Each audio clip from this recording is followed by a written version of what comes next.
আজকে যা কিছু রান্না করব একদম গ্রামীণ পদ্ধতিতে রান্না করব।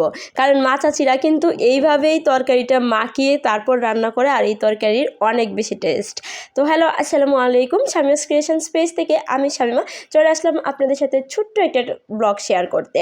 তো এইখানে আমি অনেকগুলো শিম নিয়েছিলাম, আর এই শিমগুলো আমি বাড়ি থেকে আনাইছিলাম। বাড়ির শিম তো খুব সুন্দর সিদ্ধ হয়, আর এগুলো এত বেশি ফ্রেশ ছিল, যদিও হচ্ছে শিমগুলাতে তেমন বিচি হয় নাই। তো এবার আমি বসে পড়লাম সেই শিম কাটতে। আসলেই একটা কথা হচ্ছে, রান্নাবান্না করতে কিন্তু বেশি একটা সময় লাগে না, কিন্তু কাটা বাছা করতে সারাটা দিন লেগে যায়।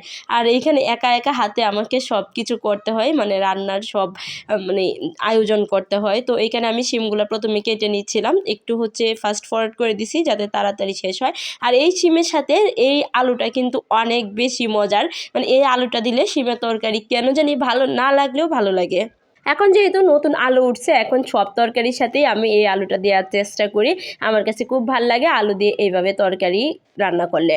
তো একটা তরকারি তো আমি রেডি করে ফেলছি, এবার অন্য একটা তরকারি। এইখানে আমি বেগুন দিয়ে রান্না করব, শুটকির একটা তরকারি।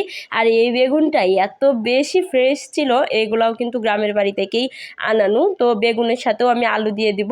আলু হচ্ছে জাতীয় সবজি, একে যে কোনো তরকারির সাথে দেন না কেন একদম সুন্দর মিশে যাবে। তো এবার আমি তরকারি রান্না করব, কি দিয়ে রান্না করব একটু বলে নিচ্ছি। শিমের তরকারিটা রান্না করব দেশি পুঁটি মাছ দিয়ে।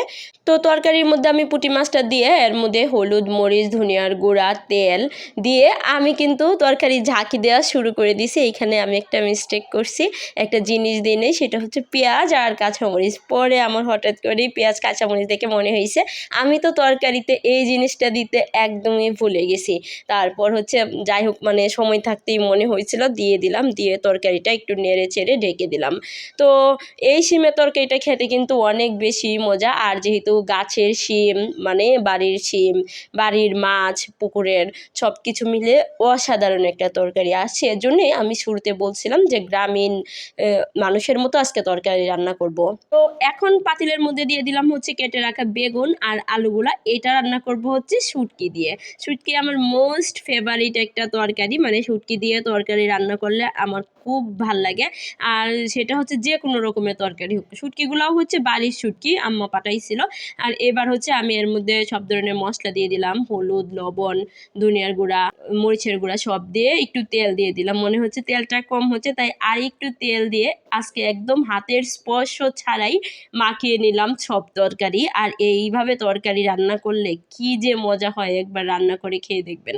এখন এর মধ্যে কাঁচামরিচ আর পেঁয়াজ দিয়ে দিলাম, সাথে থেতু করে রাখা একটু রসুনও দিয়ে দিলাম। শুটকির তরকারিতে রসুন না দিলে কিন্তু শুটকির তরকারি যে একটা স্বাদ, সেটা পাবেনই না। এখন তরকারিতে অল্প একটু পানি দিয়ে সুন্দর করে মাখিয়ে তরকারিটা রান্না করে নিব।